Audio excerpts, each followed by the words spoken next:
सांगितलं तू की खडी सेंटरवर गेला होता तुम्ही. काय होतं ते खडी सेंटर म्हणजे काय प्रकार होता? म्हणजे अशी दगडे फोडायची असेल कसलं काम होतं, सुरंग लावायचे असले ती बरं. खडी फोडायची कसली मग त्यावेळेला मग ते काय लहान बाळ होतं त्यावेळेला एक अं, खडीवर नेत होता म्हणजे तुम्ही. दुष्काळ पडला होता रे त्या वर्षी, पाऊस पडून दुष्काळ पडलेला. दुष्काळातला तू आहेस. अच्छा.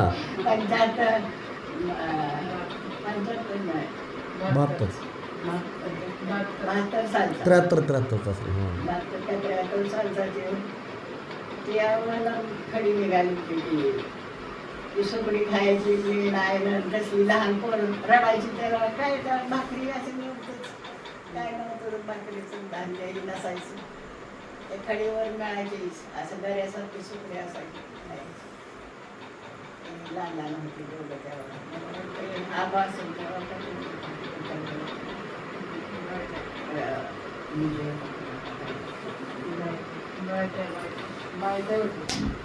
मग हे जगदीश नावाची पण काहीतरी हिस्ट्री आहे ती काय आहे?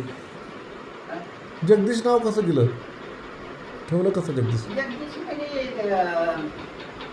ही सुनीता झाली ना, सुनीता झाल्यावर ते तिच्या अगोदरची 2-3 झाली म्हणून जगोबाचं म्हणून तिथं जागा ठेवलं म्हणजे माईचं हां हां.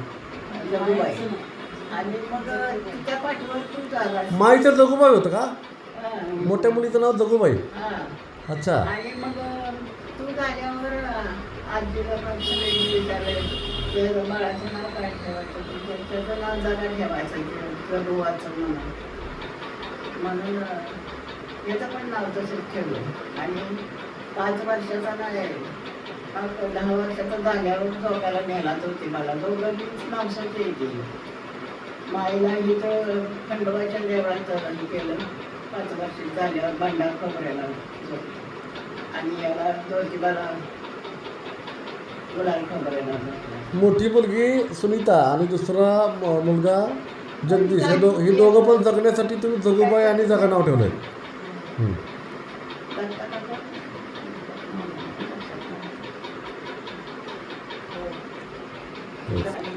संगीताच्या पाठीमध्ये बोलू का?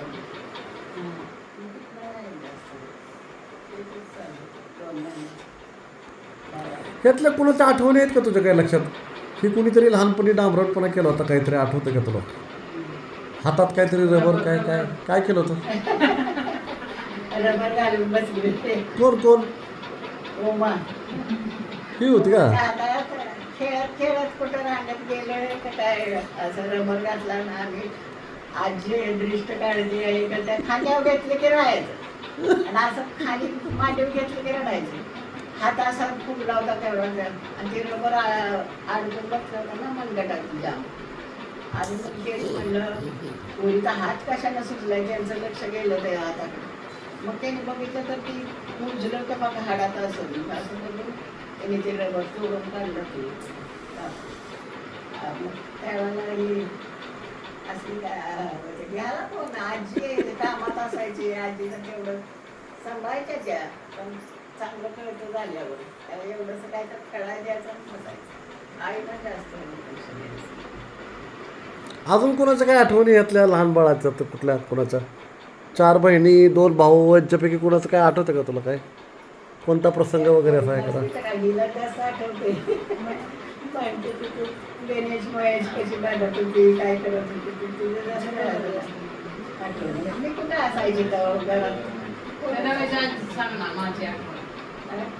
रव्याच्या आजीची माझी माझ्याबद्दलची आठवण मग आठवण करून देतो, आठवण करून. कडावर घेतली होती ती मी घेते म्हणल्यावर असं पडल्या घरातच घुमाई झाला त्यांचा.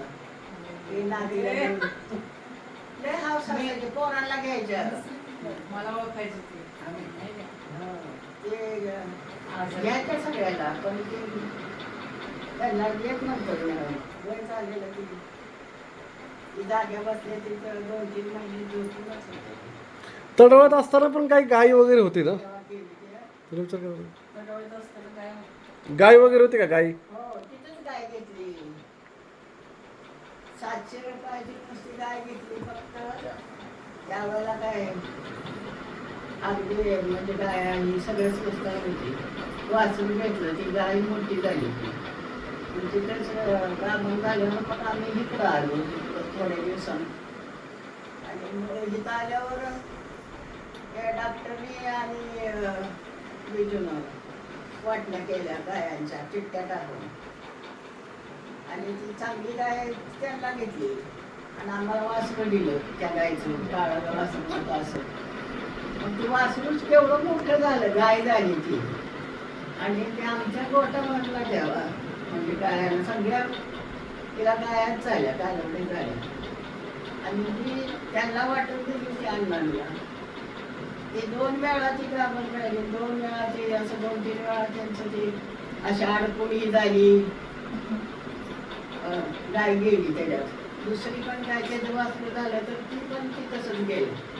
तर ही कसं असतं कष्टानं केलेलं माणसाला काय होतं त्याचं मला केलं. आम्हाला ती शेवटी मोठी गाय आमच्यात होती ना, तिनं ती काहीतरी चराट खाल्लं होतं म्हणून तिच्या पोटात ती काहीतरी झालं त्या चराटामुळं ऑपरेशन केलं.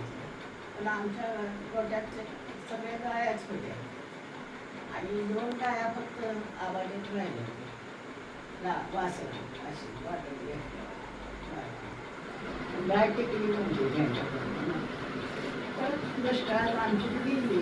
तर असं म्हणजे हे असतं वाटण्या केल्या ती तसं केल्या अशा पद्धतीला माणसं राहत होते. आमच्या म्हणजे गीर चांगली होती, दोघं पण चांगली मोठी गीर जाऊन आम्ही सगळी चांगली राहिलो. बाकी जर वेगळं जरी राहिलो तर तरी स्वभाव त्यांचा चांगला होता. एकत्र चांगलं केली दिवस काढला आमच्यावर. भाऊजाई म्हणून असं कधीच नाही दुधापणा केलं नाही कधी काय नाही. शेतात गेलं जनावर असं राखायला लागायचे. जेवायला बसले की ती गाय ऐकायच्या नाही त्या पळायच्या वाटायचं एवढीच आपण भाकरी घेऊन आले. पण काय कधी माहिती नाही ना जनावरातली येते. मग ते आमच्या भाऊजींनी आम्हाला म्हणायचं तुम्ही पण जेवा होईल जाऊ द्या कुठं नाही कुठं जाणार. आणि चांगली भाकरी आम्हाला द्यायची. दुष्काळात कुठलं त्या सगळ्याच्याशी वाटून खायचं असं म्हणजे असं होतं. आणि आपण खायचं पापड वगैरे असं खायचं. चांगलं होतं सगळं थोडलं पण तसंच. कधी काय झालं ना आमच्याकडं सांडलं केलं तरी कधी आईला सांगणार नाही. माझ्या हातनं तेल सांडलं होतं म्हणलं भाऊजी असं असं झालं मी रडायला. तू रडू नकोस आणून ठेवलं तेल होतं तसं ते तेलाचं जागा तेवढीच सारवून ठेवा म्हणायला लागलं. आणि दुसरं तेल आणून ठेवलं त्याने. असं सर्व चांगला होता अण्णांचा पण कधीच नाही चुकून सुद्धा आम्हाला केलं नाही. एकत्र आम्ही चांगले दिवस काढले. कधी पोरांची भांडण झाली तरी कधी मनावर घेतली नाही. आई म्हणजे सगळ्याला केली सगळ्याला आई म्हणूनच त्यांनी पोरांची केली संगोपन त्यांनीच केलं. मी काही करत नव्हते पोरांची खरं एवढं म्हणलं तर झालं. पण आईनं सगळं काय केलं. लहानाची मोठी झाली तरी करायचं. पण मला सगळ्याला सवय आईचीच. दुसरं लागलं की आईकडे जाऊन थांबायचं. आईला स्वयंपाक करून आईला सांभाळायचं सगळं. दुसरं काय कधी कोणाला कधी वाढलं नाही कधी काय केलं नाही एवढं नाही. वेगळीच राहायचं म्हणलं काहीच करत नाही.